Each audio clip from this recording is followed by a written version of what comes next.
नमस्कार, city post live में आपका स्वागत है। मैं हूं अनुराग। चिराग पासवान बेगूसराय में हैं आज। जी हाँ, आशीर्वाद यात्रा उनकी बेगूसराय पहुंची है और बेगूसराय में उन्होंने राष्ट्रकवि रामधारी सिंह दिनकर और बाबा साहब भीमराव अंबेडकर की प्रतिमाओं पर माल्यार्पण किया बेगूसराय में। और वहां से वो गरजे बिहार सरकार के खिलाफ, अपने चाचा के खिलाफ। और आशीर्वाद यात्रा में उन्होंने नीतीश कुमार पर गरज बरस कर बता दिया कि सरकार ज़्यादा दिन चलने वाली नहीं है, बिहार में मध्यावधि चुनाव होने तय हैं। क्या कुछ कह रहे हैं चिराग पासवान, आप एक बार सुनिए। 2 साल से ज़्यादा सरकार चलेगी नहीं, और अब देखिएगा, अब यहाँ से इनकी सरकार की उल्टी गिनती शुरू है। कई इनके जदयू के ही ऐसे विधायक हैं जो असंतुष्ट चल रहे हैं और जो हम लोग के भी संपर्क में हैं। बहुत जल्द आने वाले दिनों में आप देखेंगे कि किस तरीके से न सिर्फ जनता दल यूनाइटेड में टूट होगी, बल्कि तथाकथित जो एनडीए गठबंधन वहां पर चल रहा है उसमें भी टूट होगी।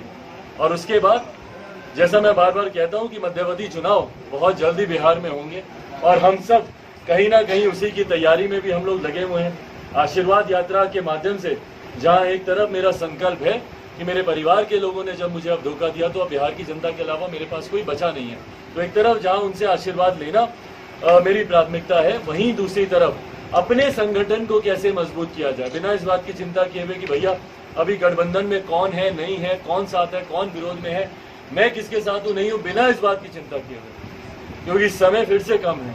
जल्द ही बिहार में विधानसभा के चुनाव होंगे और इस यात्रा के माध्यम से संगठन को भी कैसे मजबूती दी जाए, इस दिशा में हम लोग काम कर रहे हैं। हनुमान ने तो सुन लिया आपने कि चिराग पासवान ने कहा है कि बिहार सरकार का गिरना तय है और बिहार में मध्यावधि चुनाव भी तय।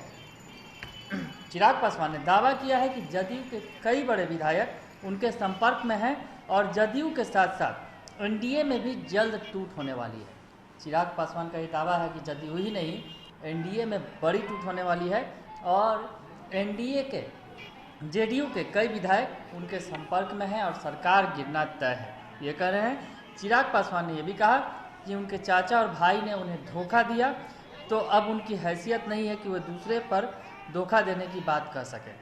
हालांकि मीडिया के सवालों का जवाब देते हुए आगे की रणनीति के संबंध में चिराग पासवान ने सभी संभावनाओं को खुला छोड़ते हुए कहा कि अभी पार्टी के द्वारा कोई निर्णय नहीं लिया गया है, लेकिन चुनाव नज़दीक आने के बाद जो परिस्थितियाँ बनेंगी उसमें किसी के साथ भी गठबंधन हो सकता है। दरअसल उनसे ये सवाल पूछा गया था कि तेजस्वी यादव के साथ गठबंधन करेंगे क्या, क्योंकि एनडीए में अब वो नहीं है।